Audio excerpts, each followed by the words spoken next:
دې حدیث ته سوچ کوه. دا حدیث امام بخاري هم راوړی دی، امام مسلم هم راوړی دی. پیغمبر صلی الله علیه وسلم وایي لا یزني الزاني حين یزني وهو مؤمن.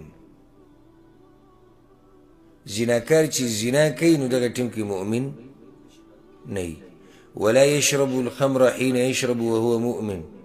شراب چې اسکي دغه ټیم کې د مؤمن نه دی. ولا يسرق حين يسرق وهو مؤمن.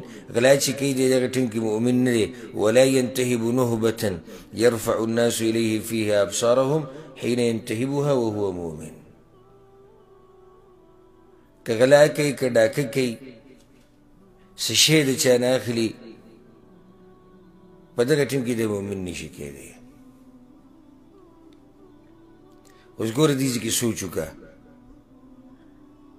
دا سړی څومره سپک شو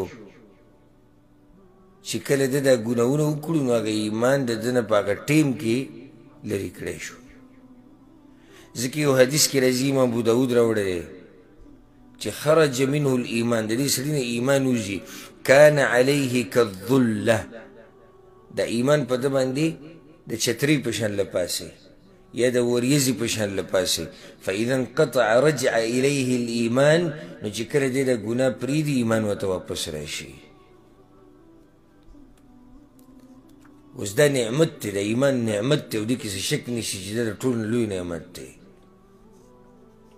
ایمان نعمت دی او د ټولو نعمتونو نه لوی نعمت دی. هغه نعمت وګوره د ګناهونو د لاسه اوچت کړی شو. د ګناهونو د لاسه نعمتونه ختمیږي.